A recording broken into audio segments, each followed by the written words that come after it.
to the heart of the matter today.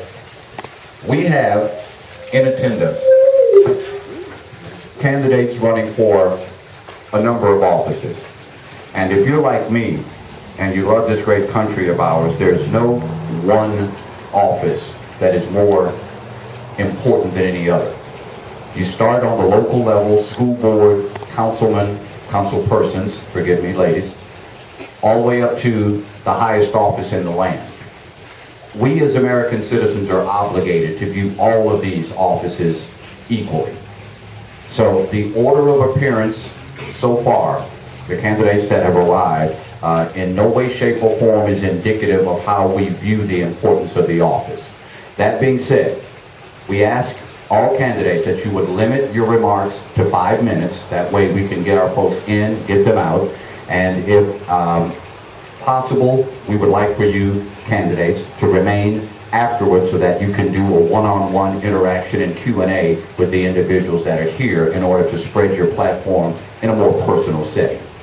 Starting first, we will have candidate for school board in District 8, Connie Bernard.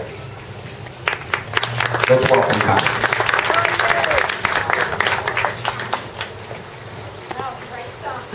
Beautiful day. I want to thank all of you for being here, for being active in the process. And first I want to thank Sarah Holliday and the Capital City Republican Women for having me out today. You guys are the ones who are going to make a difference this year. I went to the voter's house today, and he said that the day after the election in 2008, when President Obama was elected to the office of president, he called someone up who was a Republican, and he said, I just want to tell you that I'm really, really disgusted. And he said, you're going to have the biggest backlash you've ever seen. And I was standing at his door today, and I said, you're living it. It's right now. It's happening now.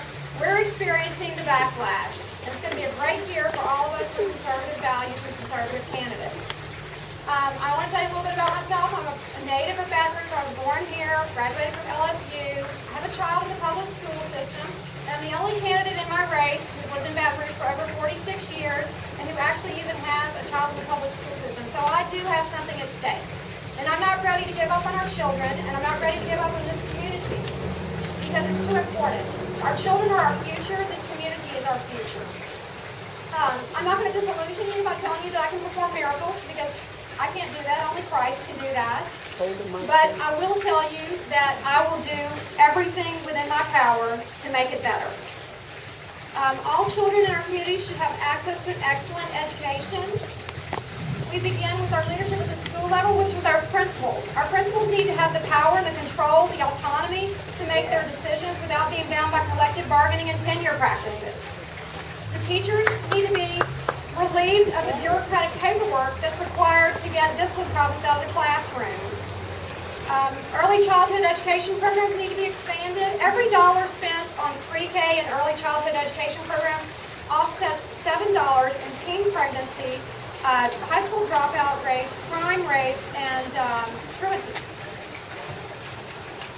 We need to expand our magnet programs here. I'm going to the voters' doors, and they're telling me that one lady in Kenilworth a couple of weeks ago said that she has 2 little kids, one's 3 and one's 4 and a half. The 4.5-year-old was just about to turn 5, ready to enter kindergarten. And they had been to Episcopal. And she said, my husband lost his job last year. And he got another job, and he's not making as much as he was before. And he looked around and he said, honey, I can't afford $10,000 a year for kindergarten. We're going to have to go the public school route. So she's trying to get her children into some of our magnet programs, and they're on a waiting list, so they don't know. They don't know what to do, and other families have the same dilemma. Once you place your children in a parochial private school, it's not practical to move a child that's well-adjusted. So we need to expand those programs so that we don't have little 4-year-olds, 5-year-olds, 6-year-olds on a bus at 6:15 going to North Baton Rouge to a transfer point for school at 8:30. That's not acceptable in our community, and we don't need to do that here. We can't accept that.